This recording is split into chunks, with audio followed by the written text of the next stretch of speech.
The most important thing for all of us, no matter what level of success you have achieved, is to evolve. Really push everybody towards one goal. And that is the true leadership, is that you as a leader has to be 100% certain and believe in yourself and in what you want to create is good, is purposeful. It is so important to be aligned because you will have a lot of doubts, you have a lot of uncertainties, you will get a lot of rejections. But then it's really about how you see those rejections, how you see those doubts, how you face the challenges that can switch the challenge to an opportunity, just like that. Don't be the actor in your movie, be the observer instead. We have a choice. And that's a deeper layer of self-awareness that you have to develop, right? Through practice. So how do I do it?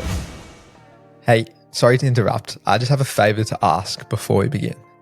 If you've been enjoying these conversations and want more stories that redefine success, please do us a massive favor and hit the subscribe button over on our YouTube channel. It literally takes 2 seconds to do and is completely free. It's a small gesture, but it makes a massive difference for us as it really helps us to grow the show. And with that, let's get into the episode.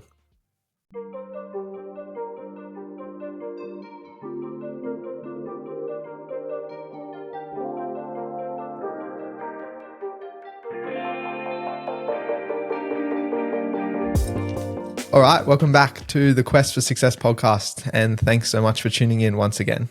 Today on the show, we're incredibly excited because we are joined by Yining Wang, who is a global entrepreneur, and he is also currently an executive coach. So keen to dive into your story, Yining. Thanks for joining us.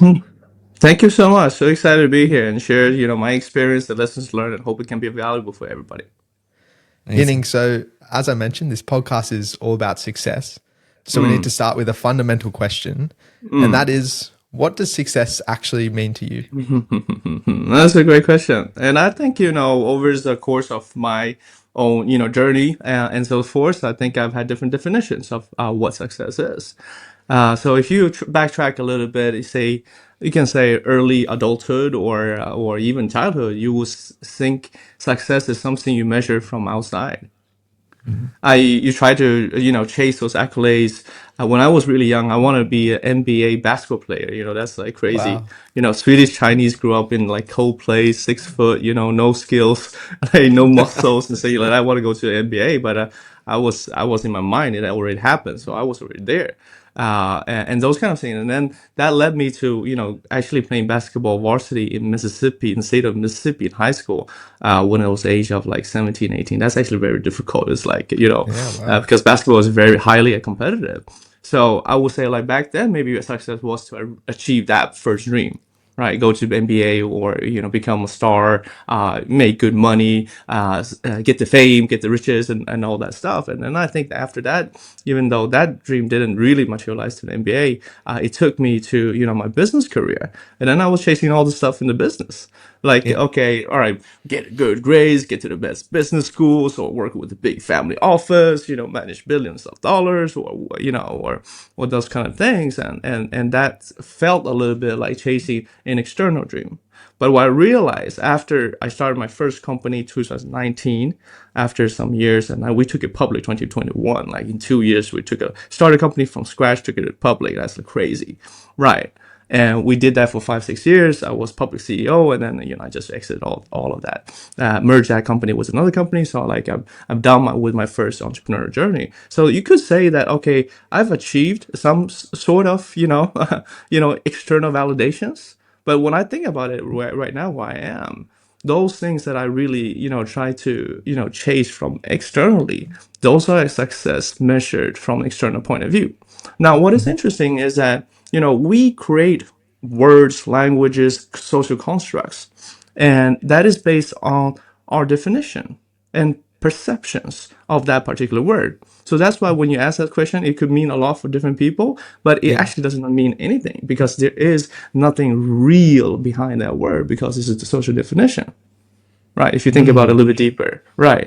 So for me right now, when I think about all of this, for me in this particular stage of life, for me what it means is just for me to be in alignment. being in alignment. And that's why my company right now is called Sincere Alignment Group. And what that means is that I've gone through this internal journey of things I try to achieve in the external world. And when you chase things in the external world, it's not just career. And you also chase, success in your relationships. You chase success in your health and those kind of other things. But for me right now, being in alignment is what makes me feel very successful from the inside for myself. And that is really about having alignment of my external world and my internal world, and always be in my own world and stay in my own lane. And I don't really care about what other people say and things like that. Like that is for me is like bliss. And therefore I'm actually very, fulfilled, I will say, in some sense, but not full, but yeah, I feel very good. Yeah, that's really awesome. Like it's different perspective to many people that we had, throughout this podcast journey. And Yining, if you have to explain yourself in maybe very short sentence, how do you explain you? Well, I would say that a lot of people that meet me will feel a little bit contrast. Right. First of all, okay, hey, Yining, how you doing? I look Asian, right? So people would think that I'm from Asia, but I'm absolutely not from Asia. I'm actually from Sweden. So my Swedish is actually better than my English. Wow. Which is right. So, and then we'll be like, okay, all right. So you're from Sweden, grew up in Sweden, yeah, yeah. But I moved to Hong Kong since like 10 years ago, so I'm still quite Chinese in that way. I can still be very Chinese. Everybody I meet in Asia think that I come from Korea of some reasons. I don't really know why. You know, I think the K drama has like somehow capitalized a lot. But I'm not from Korea at all. So and then people are like, okay, so Unique, so what do you do? Right? Before, I think it was easier to define what I did and who I was because of my trade, because of my career. I did 15 years in finance, more or less. Right? I ran an investment company and those kind of stuff. But so it was like, okay, yeah, you're an investor, you're a businessman, right? You have the suit, you have all that stuff. But then initially, inside of me, I'm actually quite arty. I'm actually very musical in tuned. So right now, when I'm actually now outside of, you can say, that first entrepreneur journey, I'm not defined by my past. I'm not, in finance anymore. I'm still in finance, but not like as defined in finance. I will say I'm a polyglot right now. And polyglot means that somebody who does like speaks many languages, but in practice, it means that I do multiple things. And that is a little bit who I am today, which is slightly difficult to define, right? Because there's not so many of those kind of people before. But if you look back in time, Michelangelo, they were all polyglots. They were artists and they were mathematicians, they were inventors, they were philosophers at the same time. I'm not saying I'm trying to become like that. I'm just Yeah. trying to bring another perspective into who I am today. So right now, I'm actually quite multi-dimensional, and I'm just being me. Actually, that's what I am. And Yining, for us to understand the man who is sitting in front of us now, we need to understand a little bit about your background and Sure. your early years, how you got to where you are today. And I want to start with your very young years. You said Yes. you grew up in Sweden and you bounced around the place. Yeah, can you tell us a little bit about your upbringing? Yeah, and I think the origin story is very good for everybody to know a little bit how it builds up. So I will go back a little bit. Yep. So first of all, I will say that everything started from actually my parents, right? So my dad is a scientist, and he was one of the most, I would say, good students back in the days. So he had great grades, and somehow he learned English in rural China. Out of looked a book, went into the mountains, and somehow he's very musical in tune. So he's really good with listening to some words, and he can really speak that particular pronunciation, things like that. So somehow he learned English, like by himself in rural China and those kind of stuff. So he was a very good student. So he actually got a national scholarship to do his doctor's degree in Belgium, and we're talking like end of 1980s. So that's still like sort of after China's opened up, it's still very in early days of China opening up, right? So that's like one in maybe, I don't know, 5 or 10 million people, something like that. That's like very few who gets that opportunity. So he took us to go to Belgium, moved, he went to Belgium on state, sponsorship. And then thereafter, he did his postdoctoral degrees in Sweden. And that's why we ended up in Sweden. And my father, he's actually, you can say, electric engineer working with power grids. And Sweden has the best, you can say, power grid, distribution networks in the world through a company called ABB, which is still one of the hugest companies in the world in terms of power grid and power distribution. So that's how it actually led us to move to Sweden. So for myself, seeing my dad having done his hero journey from absolutely nothing, like super, I mean, look, you don't probably don't know that place. It's called Liupan Shui in Guizhou. It's like crazy. All right. rural China, like a small city, right? So he did his hero journey and he changed his trajectory of his life, the destinies of our family, and took us to Sweden. Then I thought he's like, wow, my dad is cool. And my dad was quite ambitious as well. He's like, I'm gonna be like this and this and this. Those things didn't really materialize, but I just had that very strong confidence, and I saw what he could do based on his platform, which was not that high. Then for me, it was like, okay, growing up in Sweden, I have this tremendous platform. It's a developed country. Right, I, and school is so forced and things like that. I mean, it was easy. I couldn't, like I did maths and equations on myself, with my dad, way before. So all of that was super easy. So I felt like I had such a great opportunity because my father gave me such a great platform, and because what my father did, I need to do the same thing, more or less. That is like the origin story at its core, because that really shaped my mindset that, okay, all right, what is possible and what we need to do in life, which is not to just, have an average salary, live the 9 to 5, have 2 dogs and a wife in Sweden. That's not for me. That's for most of my friends who are like, it's really good. I don't say anything bad about that. I think it's absolutely amazing. But for myself, it's really to see what you can do. And, you got this platform. Your parents took so good care of you. You need to elevate. You need to do something about that. So that has really led my ambition to do all the things that motivated me throughout my entire journey so far. Wow, it's been a fascinating journey. And I want to understand what you think that international exposure at such a young age did to you. Because you mentioned, you were in Sweden, you played basketball in the US, like you were in so many different places. How do you think that shaped you? That's great. That's a great question, and it's a great perspective to share. So for myself, is that okay? I grew up in Sweden. My parents are Chinese. I went to US and all things, but I think it's still the heritage, that shaped this kind of global mindset. Which means that I am in Sweden, but I'm never Swedish. I'm in China, but I'm never Chinese. Which sometimes when I was younger was a bit confusing, right? Okay, where am I from? Like what I say, it's like people in China will really think I'm Chinese, but after 5 minutes, they know that my Chinese is like at the same grade as a third, kindergarten or something like third grade or something like that. I can't say anything in Chinese. But having been a little bit like that really gives me a little bit ability to see things from the outside in and not fixated from one perspective, which I think till this day is super powerful, because it's like when we talk about language, we talk about success. We have a lot of social definitions based on our era, based on that culture, based on that media, that sort of builds a set of belief systems, so a set of values. Now, is it true or is it false?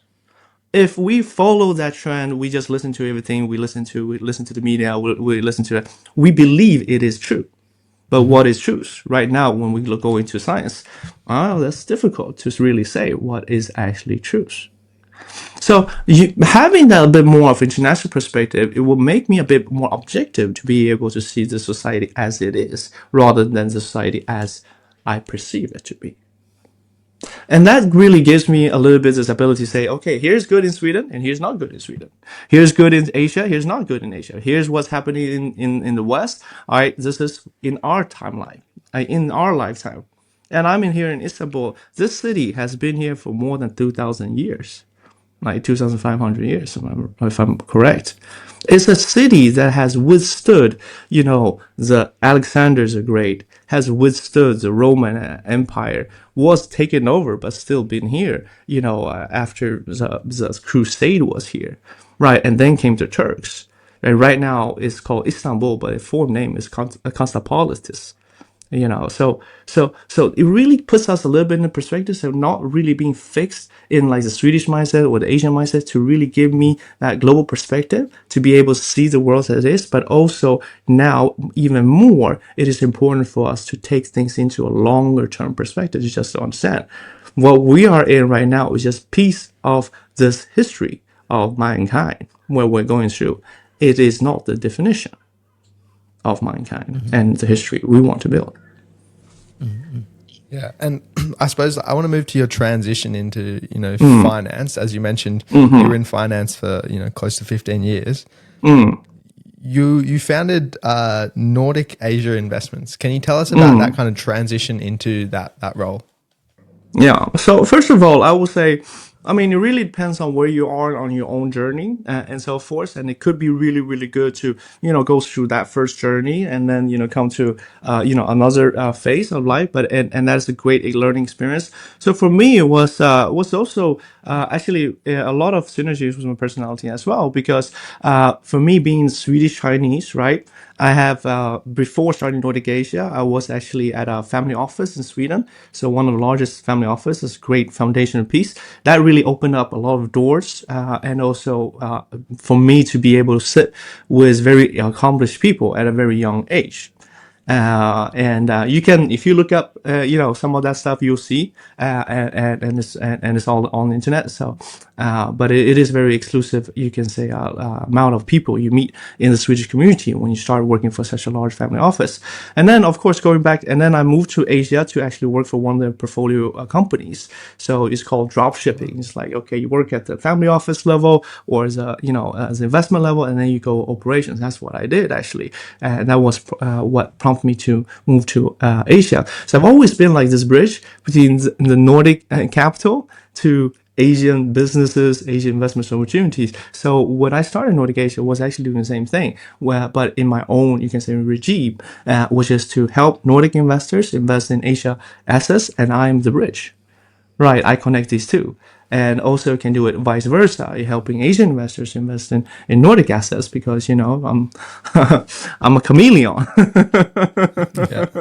And what prompted you to start that? What prompted you to go out on your own and start your own business? Yeah, that is actually a really, that's a really important phase and really good question that you point out. Because that was really like the trigger point in which I felt a little bit, okay, I needed to, become my own man. A little bit like that, because I was working for somebody, I was making good money and like great, very easy, I could, but it wasn't challenging. And that company also at that time, that division was going through some changes that I wasn't really, not fully aligned to. Like I knew what we need to do, but I wasn't really fully aligned to or what we need to do to build ahead and those kind of stuff. So I felt like, okay, it was a little bit time for me to actually see what I'm going to do. All right. And in that era, I was like, either I'm going to start a company now or I'm never going to start my own company. A little bit like that. And I think being in that particular situation is really difficult, because you have somehow all these things. So you have some handcuffs, if you call it, right? Not golden handcuffs in my sense, but there are people with those golden handcuffs because you have, everything is good. So for you to go from status, from identity, from money to nothing, and it's like hustling, it's like, wow. That's actually a big step. But for me, that was just the right thing to do at that time. So I just went with it. Are you coming from a business family background, or your parents were more corporate? My parents were actually more corporate. Like my parents' generation is very corporate. So me, but even though they are corporate, they are still like, they allow me to do things, and they allow me to be myself. They allow me to make mistakes. They never give me restriction. That's something I really, really, appreciate from my parents. It's like, okay, Yining, I'll tell you, my son, your probability of you going to an MBA is not so high, but if you want to try it, you can go for it. That's really good, because we normally call it like Asian parents, like a tiger parents, right? Like I know. yeah. Yeah. So I guess probably they spend a lot of time outside Mm, China and mm, Asia, like so they probably mm. adapt those cultures and values in Sweden. Yeah, it's a little bit like that, and of course we still have Asian parents in Sweden who enforces those values. But my parents just really, gave me a lot of support, but also really allowed me to do things on my own. But they didn't really, And on the flip side of that, I had to do everything myself as well. So it also meant like when I was very young, because it's super cold in Sweden, and we have like -20 Celsius sometimes. It's like snowstorm, and the only way to go to school is by bicycle bicycle. So I had to take a bike because my dad was working or he was traveling or he was in Asia or something like that, and it took 25 minutes biking Wow. in snow, -20 degrees, and it was the only way to go to school. They had no alternatives. This public transportation is not good enough. So if you want to get to school and be on time, you have to get up. It's super cold outside. It's blistering. Just had a snowstorm, and it's still snowing. It's still icy, and it still winds. Get on your bike and ride your bike to school for 25 minutes in -20 degrees. Yeah. And that was that is a great experience, and I said that because it's so cold that imagine how cold it is. Like you have to have gloves, you have to like be like almost like cannot cover, you have to cover every part of yourself because it's so cold. And even though you do that, you can still feel the frostbites. And also your nostrils is frozen, like it's frozen when you get there, and still some wind. And the bike, because it's so high, heavy snow, is slow, right? You can't, there's no flow, like. So you have to actually ride the bike on the slow, and the only way to get there, and it's actually dangerous because there's ice and stuff like that, you can fall. But that Yeah. is a great lesson that my parents told me. It's like, okay, you need to go to school, get on your bike. Yeah. Yeah. Yeah. That resilience and Yeah. discipline to do hard things. Resilience.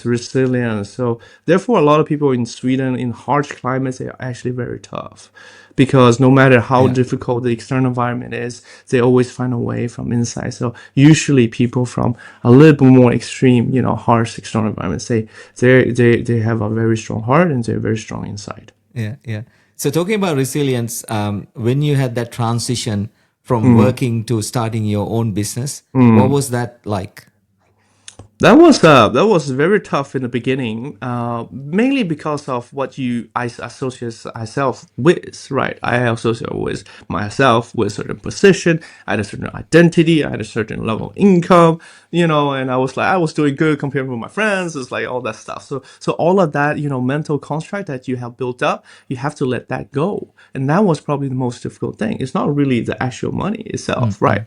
But it was that all these things that you carry with you and you take such a risk. Is this going to happen or is it going to fail? 90, and this is a thing for everybody. If you're starting a new company, is a fact. But even this fact, you go push forward, then that means that you're building something from the core, which actually means that more than 98% of all companies fail within 2 years. It's a fact.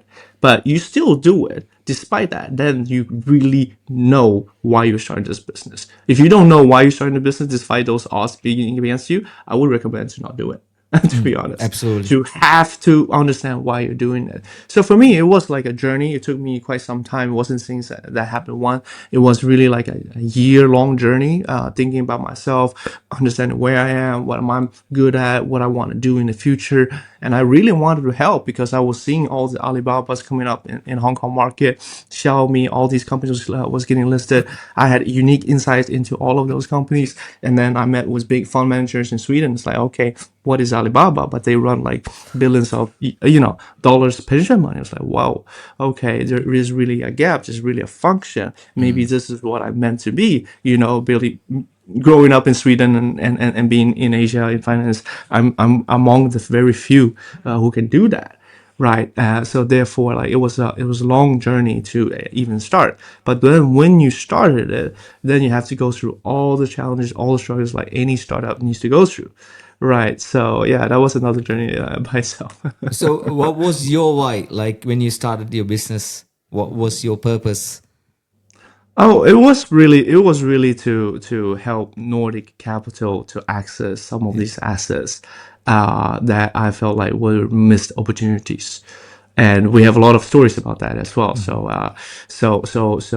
in history, some of the largest family offices in Sweden had a controlling stake in Alibaba, actually, a quite high stake, and they Wow. could have been much bigger. And if you look at the market cap of Alibaba today versus that investment company, it would have been a substantial part of their AUM as of today. So there's a lot of those kind of stories, but that one was really because this investment company actually invested in Alibaba, but they sold it too early, right? So they were really like, it wasn't just like, okay, something you read on the news, you were actually in it, and you could have owned the whole thing if you wanted it, right? So Wow. yeah. No, that was actually, yeah, that was really like, it was purpose driven. It wasn't because of money. Yeah. It was really purpose driven because I really wanted to know what is my purpose, what is my unique, things that I want to do, what I want to build. So at that time, because I was in finance at that time, so I felt like that was like my purpose, my calling at that time. So I went with it. And is Nordic Asia Investments, is that what you ended up IPOing? Yes.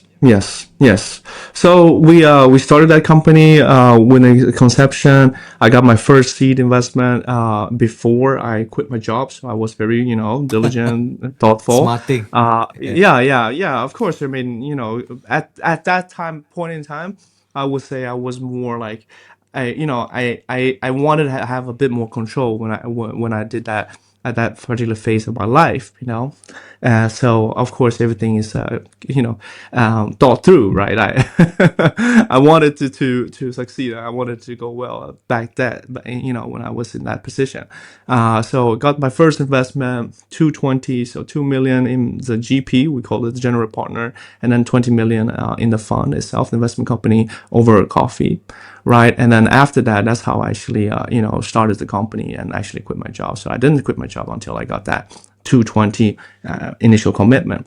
But that is also because I had this network, right? So not everybody can do things like that, right? If you don't have that network from before, those people you met before, and you're not like so somehow rehearsed in finance, it is a little bit difficult to just do that out of out of the blue.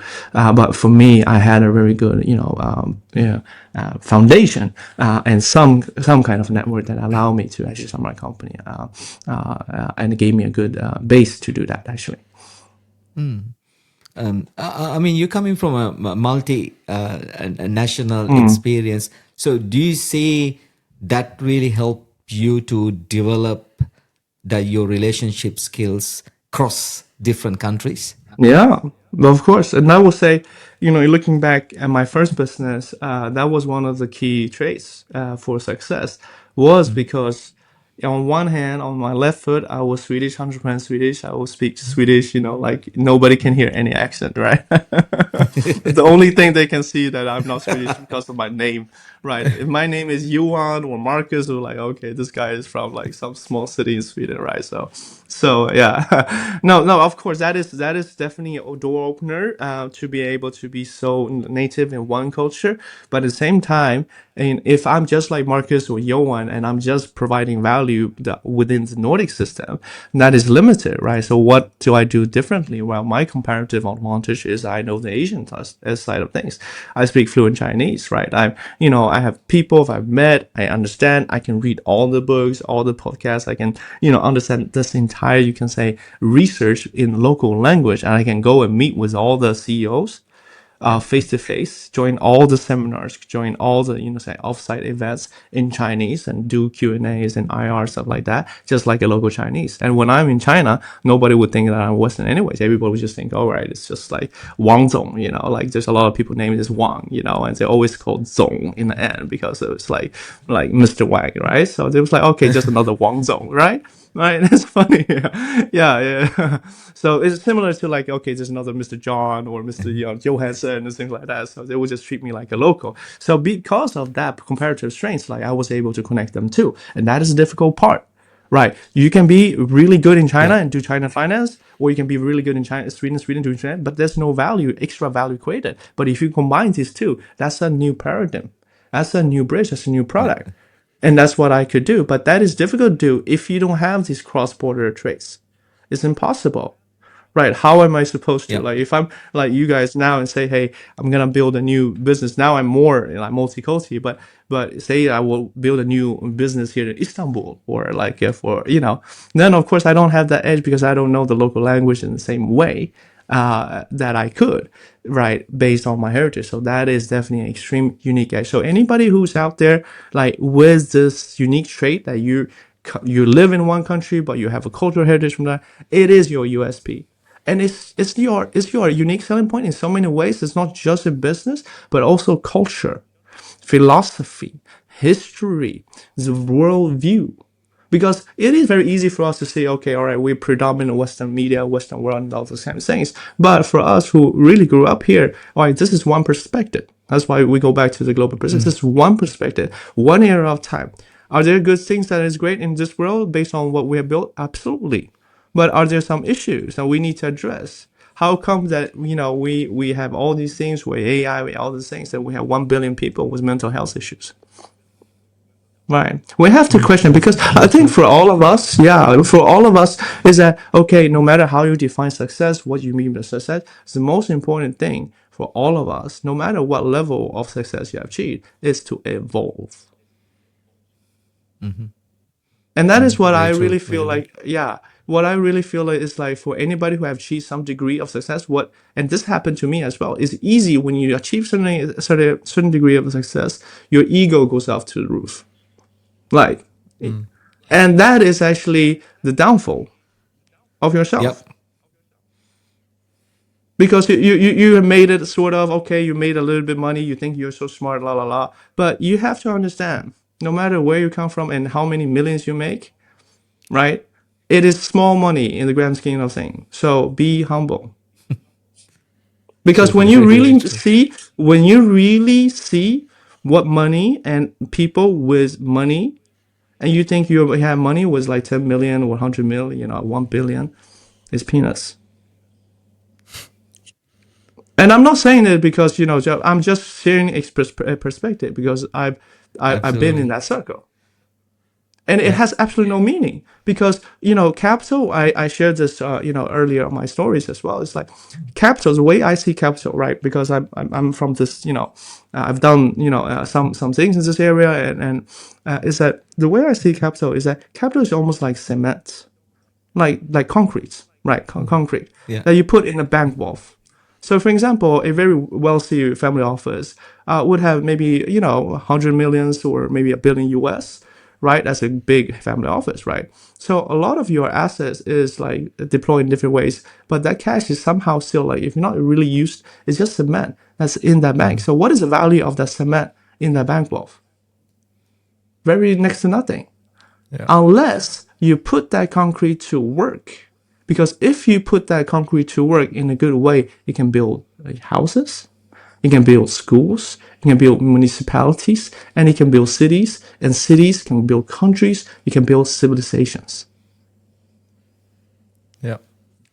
So for us to really understand is, and that is why I say evolve, is that Yeah. even when you have a billion US, if you don't evolve, then what you're just doing is just holding a lot of cash, putting it just as cement. So what is your value add? And Yeah. I would sit with really sophisticated people with this kind of capital, and we would discuss this kind of stuff. It Because is. it is true. It is true. We have to evolve. It doesn't matter what kind of success you have. No matter what it is that you have to evolve. And the Yeah. only way for all the big family office to be able to be successful over time, because that's the only thing people think about when you reach a Yeah. certain level, is generational transfer. How do you Yeah. achieve that? Is to continuous evolve generation after generation. That Yeah. is what will keep that to be, something that's timeless versus just, 3 generations is gone. Yeah, yeah. I really like your the way you look at things. I mean, you mentioned for the scheme of things, like we are very very small. Doesn't matter. You can be very very Exactly. successful, but you're really really tiny, right? So you see that Yes. when you go on an aeroplane, right? You look at down, you just realize, wow, I'm like a nobody. I'm a little tiny little thing in this Exactly. massive world, right? So Exactly. there's no value having that ego growing up with your success. That's exactly you put you down. Yeah, I really love that, how you see Yeah. that the world. Yeah, Yeah, and that is of course through my ups and downs as well, right? I've had my yeah, highs yeah. and lows and those kind of things, but that is the things that you really understand when you understand. But it is really important to have perspective. So we talk about having multiple perspectives, go global perspectives, also timeline. Timeline, I think, is really important. Not just okay global perspective, but put it into history, put things into history.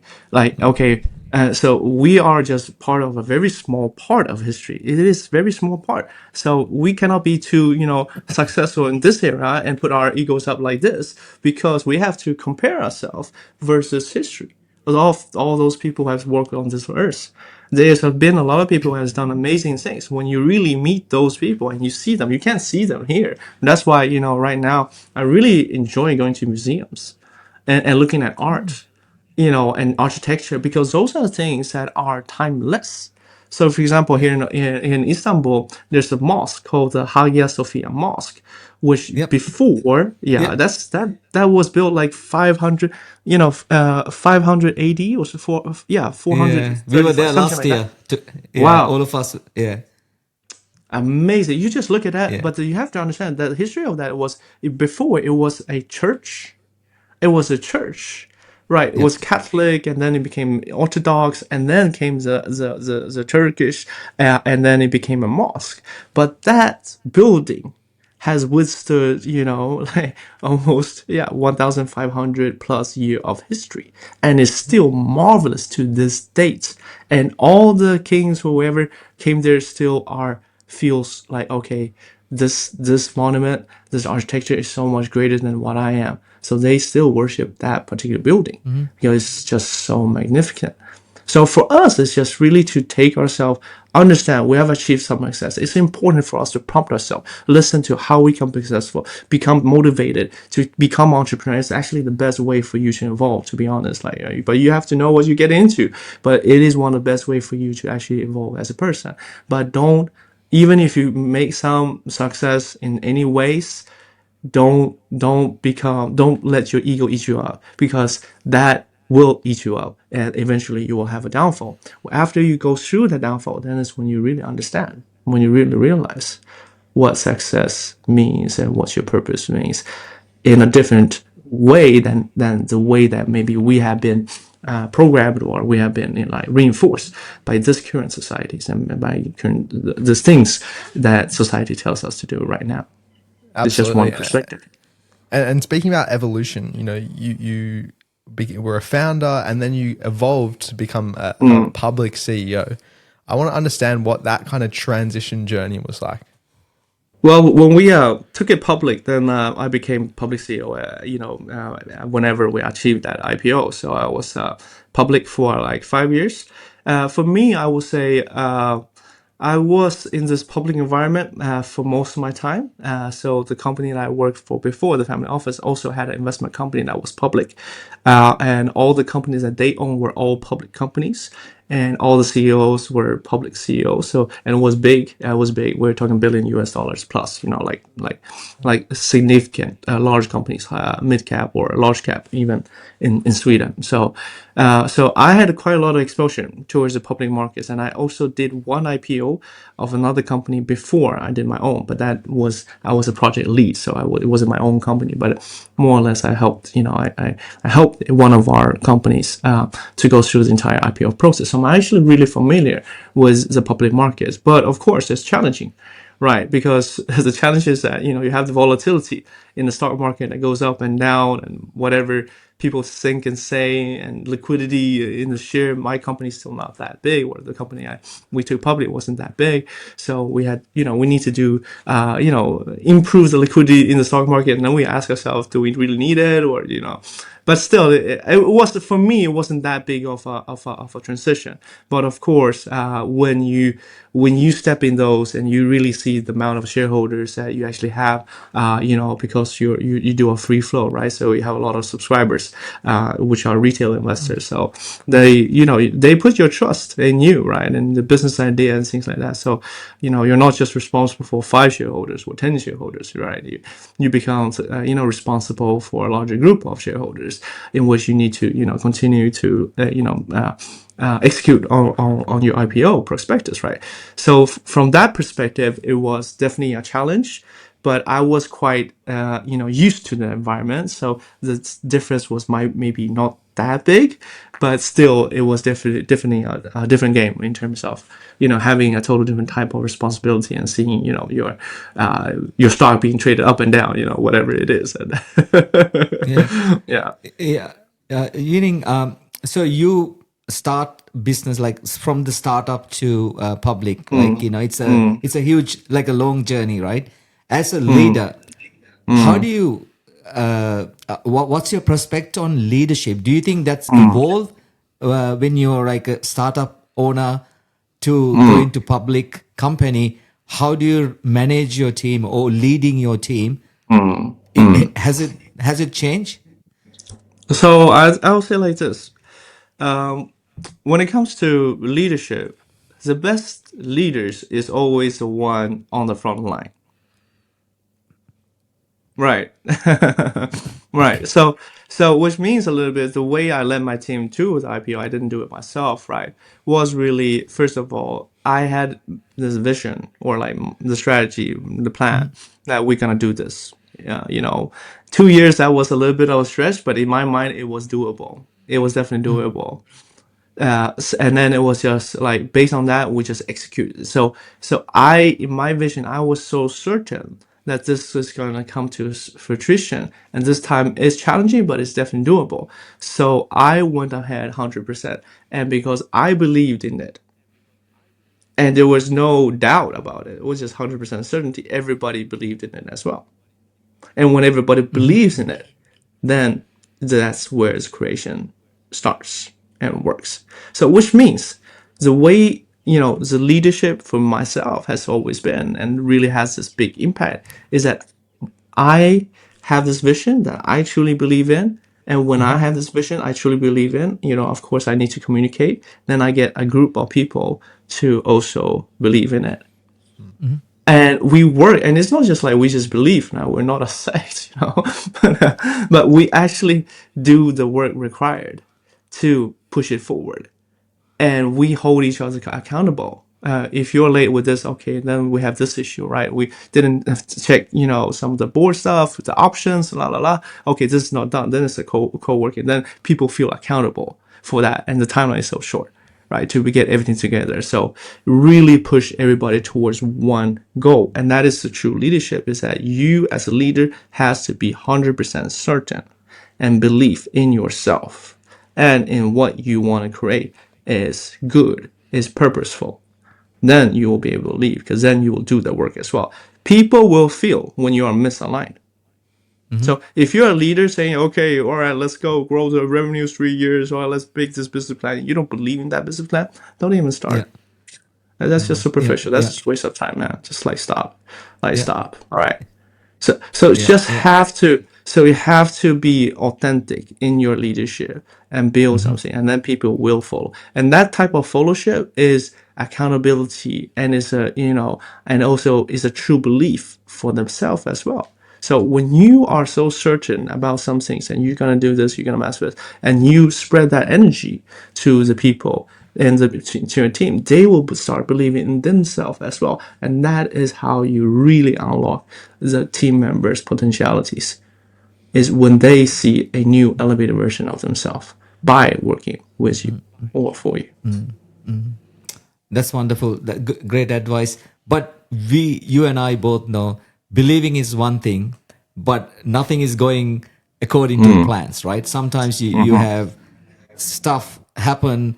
You feel like, wow, what should I do now? Like, you're really thinking quite negatively, right? Like, how do you pick your game up and keep consistency? How do you do Great that? question. Great question. Great question. And I think this is something that's underestimated and never talked about in business school. So, and that's why I think forums like this is really important to learn this part of the game, which I call the inner game. Right. Because we have, the external game and the inner game. The external game is all the things that we chase. And we talk about how we define that. But the external game for me is three key parts. Number one is still your health. Your health, your mental health, your physical health is number one. Number two, relationships, right? Relationship is what we strive for, whatever career it is. At the end of the day, it's all about love. And then it's career. And career is our purpose, our mission, what prompts us to get everything else that we want in life. So career, is something we really want to achieve. But these are three things on the external world, especially going through a period as an entrepreneur. Even though I have this belief, I have this manifestation, there is a lot of uncertainties because there's no idea that will actually manifest. You have an idea, you have a thinking around, okay, this is where I'm going to go. How do I get there? What will happen? What happens during ABCs, the sequential events? There's multiple probabilities there that will make this journey very challenging. So therefore, when you're on this process, how do you go through all the challenges it is and to stay consistent in your belief system despite the downfalls is to develop a strong consistency of yourself from within, which goes back to the other side of so imagine yourself like a tree, right? I think this is a good analogy. Imagine yourself and you're building this company like a tree. You want your tree to grow really strong. You want to have a lot of new business, a lot of new customers, have one good cash flow. That's the tree, the trunks, the leaves, the seeds. But in order to create that, you as a founder needs to water your roots. The roots, that is the foundation of that tree, which really is how do you manage yourself, your emotions, your own belief systems when you face those kind of different challenges. And for me, throughout the 6-year entrepreneur journey, I think I graduated the school of that life a little bit, and that's why I'm here to share. And it is so important to be aligned because you will have a lot of doubts, you have a lot of uncertainties, you will get a lot of rejections. But then it's really about how you see those rejections, how you see those doubts, how you face the challenges that can switch the challenge to a opportunity, just like that. And when I say about belief and things to do, like I am extremely practical. Like you don't start a company in 2 years and IPO. It doesn't happen if you just No, meditate, all right, bro. That's not gonna happen, bro. Like that's not gonna no. happen. But when I say that, it's just that you know what to do and what time, and you have such a strong certainty in that particular action at that particular time. Yeah. So it means that when you are aligned, when you face these challenges, you have this doubt, really try to understand how you see that, because that will actually unlock a layer within yourself. When you have unlocked a certain layer of yourself, then the next action you will do, you will be able to do it with higher degree of certainty and confidence. Right. So for me, it has really been, a little bit of a process to self-regulate. Right. The investor didn't show up. All right. We failed this call. This pitch didn't go well. All right. The legal stuff. All right. Oh my God, man, I didn't have time. The board. Okay. This board is on me again. Okay. All right. This employee is having a bad temper. Like all these different things you can imagine. Right. And the entrepreneur needs to handle all of this at the same time. You have relationship stuff, you need to handle as well. How do you regulate all of this? Is to really be calm in yourself and really be centered. What is it I'm afraid of? What is my doubt? Why do I feel this way? Why do I feel attacked? Do I need to And hold that into identity or not? Right. yeah, yeah, yeah. And on that point, how important do you think mindset is?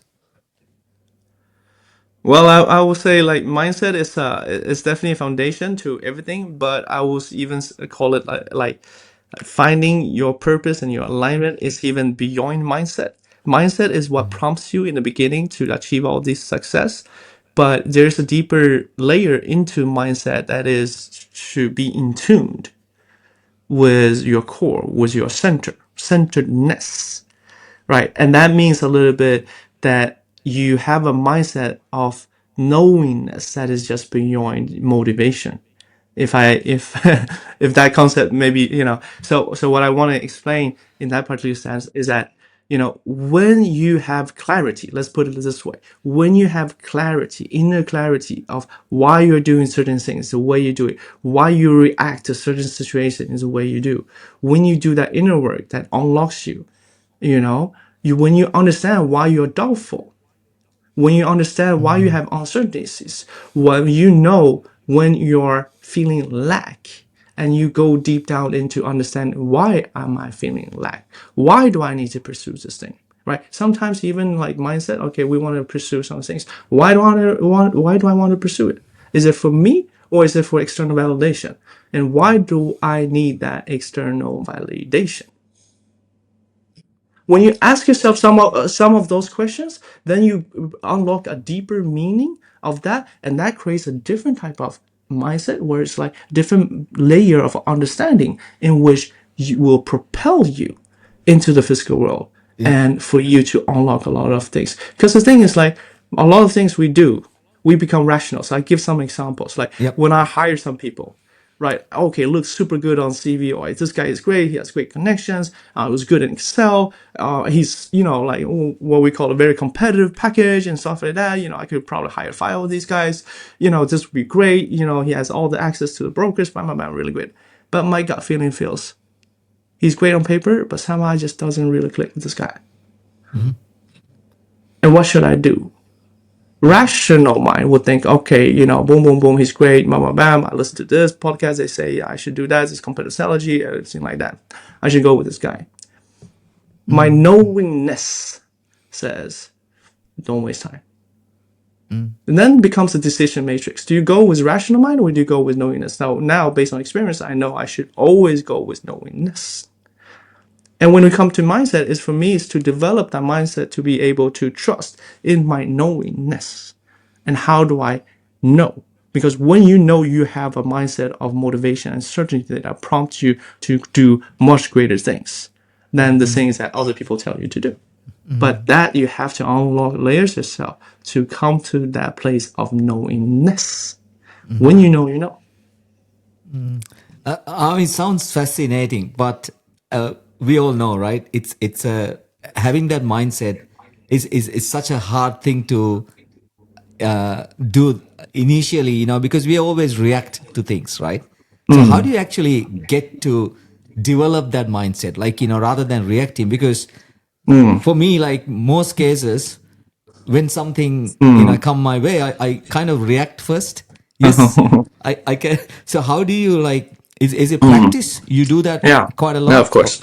Yeah. yeah, And I would say I have my own, you can say, habits and so forth. yeah. And I've developed certain methodologies around that. So, and that's why I say, when I was in 2018 or when I started my company, I was in a certain way, then I developed, right? So this is what I actually do. So to be able to handle all this, we call it reactive behaviors, right? And the most important thing about reactive behavior is that you should pause and don't be the actor in your movie, be the observer instead. Be the observer of the actor. Don't react, right? Right? Because it's so easy for us to be identified as the player in the game. But in reality, we are actually not. We are the observer. We have a choice. And that's a deeper layer of self-awareness that you have to develop, right? Through practice. So how do I do it? So the way I do it is, number one, of course, you have to learn from your life's lessons. So how do you learn from that? You have to spend time with yourself, what I call reflective Sundays. So Sundays is my Sabbath, right? I tell that. And what does it mean is that on Sundays, not like I don't do anything, but I try to spend Sunday just focusing, on my health and focusing on my journaling and reflections around what happened last week. What was going on Monday? What was happening Tuesday? What was happening on Wednesday? How did I schedule my day? What things came up? Just reflection of that last week. It's almost like a journaling. If I even back in the days I didn't journaling every day, but now like I'm at least the weekly reflection I never miss, right? And that is really that little time for you to make space for yourself to really think right? Because we're so reactive in our daily life. So we got phones, we got podcasts, we got things, we got relationships, this and this, activities with friends. It's nonstop. So we need to stop ourselves being part of of that. We have to take ourselves out of that trap. So Sundays is a holy time for myself. That's why in the Jewish tradition they have this thing called Sabbath, right? No phones, on certain days of the week. It is really good because then you really force yourself to just reflect about what happened last week. And then after that, then like getting in a lot of insights around relationships, business, and myself, how I react to certain situations, how I plan my day, right? What I need to do, adjust moving forward. Then I make my plan for next week. Right, so I always do that. So reflective week, and then prospective. Right, can I take with me to my next week? It's a powerful exercise. So I really urge everybody listening here to just do it. Right, if there's one thing you take from this podcast other than everything else, just do reflective Sundays. Just go through it and plan your week thereafter. You'll see, and that is the first step. Then you will think, okay, all right, I reflected this couple of weeks, and it's it's like it builds, it compounds. And then after you compound, then you'll probably think about, okay, maybe I should do a reflective quarter. Maybe I should do a reflective half year. Maybe I should do a reflective 1 year. Maybe I should do a reflective of this phase in life. Then you start to really use that and ask yourself some deeper question that is actually more meaningful than, okay, what am I going to eat today? What am I going to, get for a job? For me, that is not even a big question, right? Right. Okay, all right. Then you start doing that. And then what I do also for myself in the daily practice, except for reflective, is I always do morning exercise. So instead of doing gym in the afternoons after work, I always do morning exercise. So every time, even before, it's like always get up in the morning and go run, go do the gym, whatever you need to do, and then you start your day. Because after you do that gym, you have so much energy, you have so much positive energy, and it's also a very good way to remove all the garbage from yesterday. If you didn't sleep well, whatever, somebody texts you, you're like bad mood. You can throughout the morning time when you do the gym, you can exercise it out. It's a cleaning. And then you have all this positive energy, you go to the day and then you start executing. So why would you, in that case, go to the gym at 6 or 7? You have all this positive energy and just, watch Netflix. Man, come on. Like, let's not do that. Right. Let's not do that. Like, that's not smart, man. Just like, let's not do that. All right. So do the morning exercise. And what I do even more now to really be centered is I spend 15, 30 minutes every day to meditate. And that for me has really helped to unlock further layers of myself and that connectedness to knowingness. And I would say like, okay, maybe this is an Eastern thing or, something like that. But just so everybody knows, the best entrepreneurs, the best artists, they all meditate. They are not like, it's not like something that, that certain people do because they're spiritual or they're religious. No. It's people who want to evolve and to become the best version of themselves. It is just like going to the gym. It's like yoga. It's just like eating healthy. Like if you care, then you do. And some of the greatest artists that we have, in this world, greatest politicians or whatever, everybody really needs to spend that time to be able to clear their mind, to be very, very focused.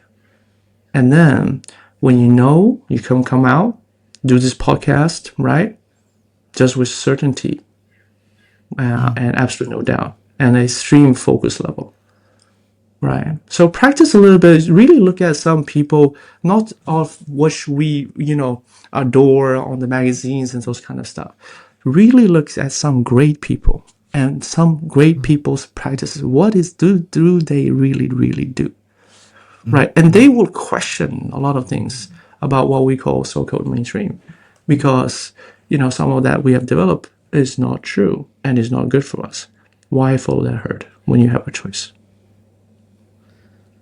And what do you think are some of the most common barriers that, through your coaching work that you've found most people, like it's the barrier between them and this true alignment and clarity that you speak about? First of all, I think it's number one, you have to know yourself, right? And that's why this reflective work starts. You have to know yourself. and unlock like all of us because we build and things just happen. So we're like an onion, we put on different layers, layers and layers, and things that we've kept in the past. Our belief system is somehow boiled down into the core of that onion. So the most important thing for people, you want to really elevate and change your perspective. Start with going through and getting to know who you are and what brought you here. Not like, like spiritually, and those that stuff. You're not into that, that's fine. Just going through like, why are you here? Just like why are your father's doing a podcast? That's amazing, right? That's absolutely amazing. Oh yeah, that's so cool. Yeah, but that's cool. But there's a lot of things that have prompted, that has happened for you guys to sit there together to have such an amazing, relationship with each other, right? And doing this as a father-son duo, right? It's absolutely fantastic. Yeah, so there's a lot of things that happened up until that point. Some is positive, some is bad, but you really get to know yourself at a deeper level. And then when you know yourself at a deeper level, then you start to question, okay, your belief systems.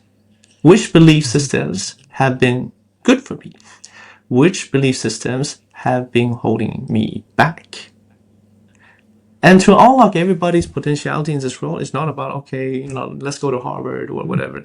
That was maybe important before. Now, internet and things like that, you can learn all of that stuff online, right? You don't need to pay like $1 million and stuff like that. I'm done, like 100K, not even 100K, whatever, it's done, Yeah. right? You don't need that, right? And I'm talking from honest truth because I went to those schools and I was like, okay, that was good, but I could get this knowledge somewhere else. Before there was the information gap, now you have internet, right? So it's an AI. So back to the point again is the challenge when you know yourself, then you start to understand and you unlock your internal and you start to question your belief systems. When you start questioning your belief system, that's when you unlock potentialities. Do I really think I can start a company today and take it public in 5 years? That is just belief system. Yeah. Yeah. Absolutely. Yeah. So that those are the things, but you have to unlock it because you cannot say, okay, yes, I'm gonna do it, and not be aligned to I'm gonna do it. Oh, I believe I can do it, and you're not being aligned to do it. Then what we call in Chinese is like a paper tiger. What is a paper tiger? Somebody who talks with no action, right? Somebody who boasts with no substance. We don't want paper tigers, right? Right? And if you kind of come to me and you try to raise money and you say all these things and you have no substance in what you do, man, you're wasting my time. Yeah, 100%. Yeah. And Yining, I mean, this is an incredible journey, an incredible story, and lots of learnings. Oh, we can spend whole day talking to you. There's so much learning out of this discussion, which we love to share with our audience. And what's next for Yining? Like, what's your plans like for the future? Yeah. So right now I'm on a new journey, right? Done this whole entrepreneur thing, and I really right now I'm really about sharing all the things I've learned throughout this journey. I'm still young, so up until this point, and share my perspective to the world, right? That's why I'm here doing this podcast. And I really want to empower a new generation of entrepreneurs. I think entrepreneurs are the ones who are great. And also, I believe in the future, we're moving from a centralized economy to a decentralized economy that will be empowered by entrepreneurs. And I have a daughter. She's 3.5 years old. And I want to build a future in which I'm proud of for her to grow up in. So that is what I'm doing right now. And I know the way to do it is not to do it by myself because my time and my abilities are limited, but to unlock the potentialities of everybody out there listening. Because when you elevate, you unlock your potentials to create things in this world, we will all together create a world that is much more valuable in which we want our future generation to live in. So that's what I'm doing today.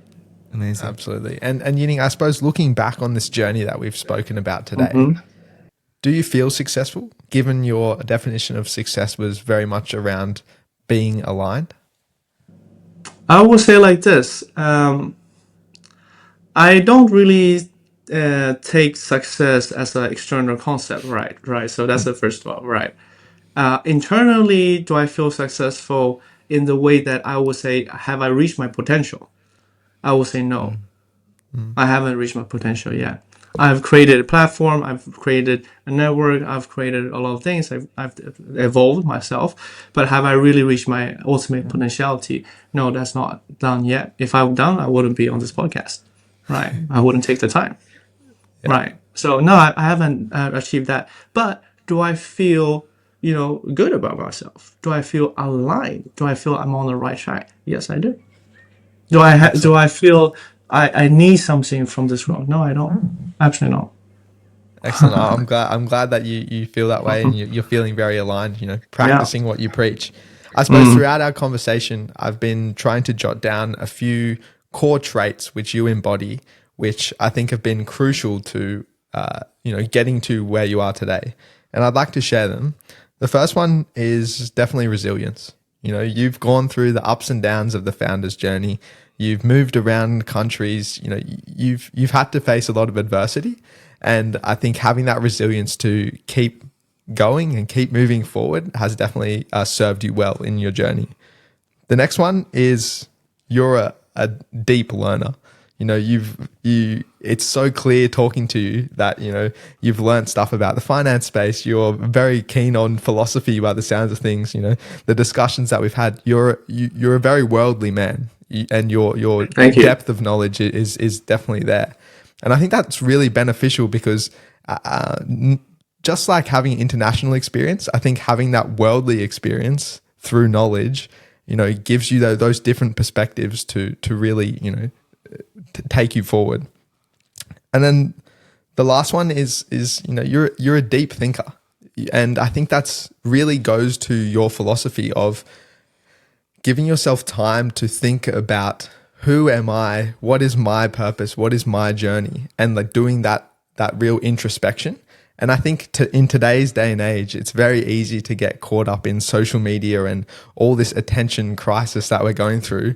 People don't have the time to do that, but it's clear that you've done that introspection, and that's definitely served you well and gotten you to where you are today. Yeah, Yining, I really enjoy this discussion. I know it's feel like very, very short discussion, but we gone over an hour. But the things that I actually learned today, it's really valuable, really valuable. I mean, Wow. Thank this you. has to be one of my favorite conversations because I actually seen a lot of different things on a very different perspectives talking to you. Thank you for sharing your philosophical way of looking at the world, and which is like really, really true. Really, I believe exactly what you're talking about. And thank you so much for participating in this conversation, and really enjoyed it. Yeah. Thank you, everybody. And just please follow me. I'm building up. My Instagram is IG at Yining_Swede. So YINING_SWEDE. So I'll be sharing much more of, things and things that I would like to share with the world through that particular handle. So please follow. And, I'm glad to share more of the journey ahead and work with everybody, who's on the same path of the mission that we all want to build for our future generations. Absolutely. And we'll put the link to that down in the description below. And Yining, thank you so much. And for our listeners, if you've gotten something out of today's episode, it would mean the world if you could like and subscribe. It really helps us to grow the show and get to more and more ears and spread our inspirational message. And you can see all of our episodes over on our website, thequestforsuccesspodcast.com. And with that, we'll catch you guys in the next episode. Thanks for listening. Thank you.